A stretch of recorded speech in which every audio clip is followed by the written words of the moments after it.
Laidą remia Šiaulių techninių apžiūrų centras. Jei abejojate dėl savo automobilio, atvykite pas mus.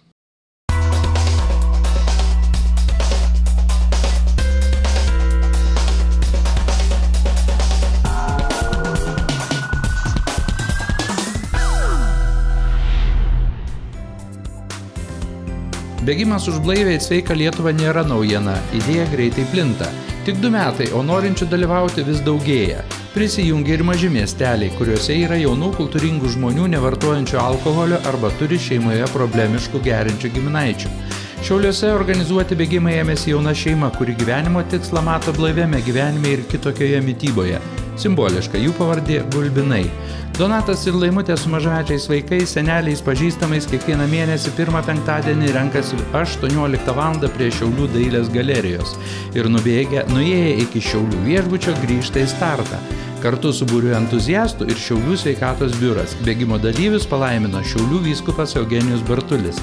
Tądien jau ne 1 kartą dalyvavo ir gražiausia Šiaulių krašto mergina Rūta Dikaitė su draugu. Bėgime dalyvauja kariūnai, moksleiviai, pensininkai, įvairiausių profesijų, amžiaus žmonės, kuriems rūpi, kad Lietuvoje būtų kuo mažiau vartojama alkoholio, kuris atneša nelaimės į šeimą, į bendrą būtį mieste, šalyje. Donatai, tai istorija viso to bėgimo pradžios. Nuo ko prasidėjo? Pamatėm, kad vyksta tokie bėgimai didžiuose miestuose Lietuvos, tai Vilniui, Kaune vyko pradžiai.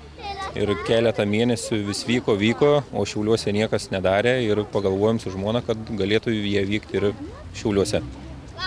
Taip, su kuo tau kilo mintis, bet tu turi dar ir pagalbininkų? Taip. Kas pagalbininkai? Pagrindinis pagalbininkas mano yra tai žmona ir kiti draugai ir mano uošviai. O sveikatos ugdymo kažkokia yra dar ir tie oficialūs? Yra ir rimtų mūsų draugų, tai būtų toks Aurelijus Veryga, yra iš Rusijos žmonių toks Ždanovas profesorius yra ir kitų draugų turim. Vienam susitikime buvo atėjęs vyskupas. Kaip čia dabar, iš kur čia jie? Vyskupas yra prijaučiantis šiam bėgimui ir buvo atvykęs palaiminti mūsų, kad darom tokį renginį. Tu pats kvietėjai ar jis pats sužinojo, kaip buvo? Ar kas nors kitas gal? Pasakėm, kad yra toks renginys ir jis pasiūlė ateiti. Tai toks ir kvietimas, ir nekvietimas. Tai Donatai, galima taip sakyti, kad tu esi šito bėgimo organizatorius Šiauliuose? Taip, stengiuosi tą bėgimą palaikyti ir mums truputį padeda sveikatos biuras Šiaulių. Rūta, sakyk, iš kur sužinojai, dėl ko atėjai šiandien čia? Praeitą mėnesį dalyvavau su savo mokyklą. Tai ir šį mėnesį pamačiau Facebook puslapyje, kad yra vėl bėgimas už blaivią ir sveiką Lietuvą. Tai atėjau vėl čia. Ar tie žodžiai patys tau reiškia ką nors, ar tai? Man reiškia, aš negeriu, tai visada būnu blaivi, tai aišku, kad reiškia. Aš esu visuomenės sveikatos biuro specialistė ir aš už blaivią ir sveiką Lietuvą. Mes atliekam stebimąją praktiką, todėl mums šis renginys ypač aktualus. Mes ne tik pasižiūrėsim šį renginį, bet ir laisvalaikį savo kažkokį praleidimą įdomesnį sugalvojom. Dar daugiau apie savo praktiką. Kur mokotės ir kokia tai praktika? Mokome Šiaulių universitete, sveikatos edukologiją. Esam 1 kurso studentas ir atliekam šią praktiką. Tu taip sąžiningai, stropiai į kiekvieną bėgimą ateini. Kodėl?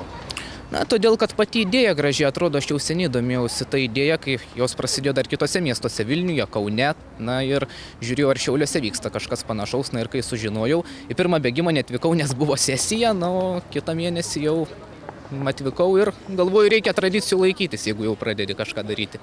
Kaip mačiau, atėjote su 2 mažais vaikais. Išvis, kodėl čia atėjote? Kodėl?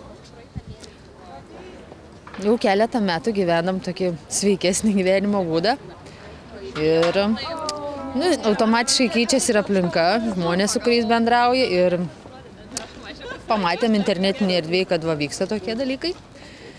Dar to pačiu, aišku, moters žmonos pareiga vyrą palaikyti, tai ir atvykom sudalyvauti ir parodyti, kad yra ir blaivių, sveikų žmonių, gyvų, normalių. Tokia mintis. O kaip jau dabar daug tų bėgimų buvo, ką tu apie juos galėtum pasakyti? Galima juos lyginti kažkaip? Nematau esmės gal juos lyginti iš vis. Visi unikalūs, visi faina, kad žmonės ateina. Ir tie, kurie buvo, ir aišku, ir tie, kur vis naujų ateina. Tai tai labai gal ir linksma, ir džiugina. O kaip galvoja, kas dėl ko jie ateina? Dabar mes klausinėjom, o kaip jie dėl ko ateina? Gal kiti save parodyti. Kiti savo talentą, gal bėgimą, pavyzdžiui, sugebėjimą panaudoti kažkokiam geru tikslu, kaip sakyti. Laimutė, tai jūs ir pati bėgat, jūs galėtumėte ateiti čia kaip inspektorė pasižiūrėti ir nueiti, bet jūs ir pati bėgat. Kokia mintis jums, dėl ko? Ar jums pačiai smagu? Man pačiai labai smagu, toks geras oras. Pirmą intensyviai lakstydavau, dabar kažkiek mažiau, bet patinka man tikrai pabėgioti. Kaip dar sveikatinasi žmonės? Jūs jeigu dirba tą darbą, kokių dar formų yra? Ar yra aktyvūs žmonės Šiauliuose? Ar galima taip sakyti? Yra. Ką jie dar daro? Nes man kolega sako, paklausk, kodėl bėgimas, o gal dar kur nors gali tie patys žmonės dalyvauti? Galima dar mankštą daryti, šokiai. Paplaukioti galima. Vis dažniau kultūra tapatinama su sveiku maitinimusi, sveika elgsena. Vis didesnis dėmesys skiriama šeimai, vaikų auklėjimui pavyzdžiu. Iš švietimo sistemos jaunos šeimos laukia didesnio bendrųjų kompetencijų ugdymo. Pasak dalyvių, jei anksčiau girdėdavosi ironiškų replikų iš pusgirčių tautiečių, tai dabar, kai bėga vaikai, tėvai, seneliai, jau galima išgirsti ir pritarančių plojimų. Visi laukiami kiekvieno mėnesio pirmą penktadienį 18 val.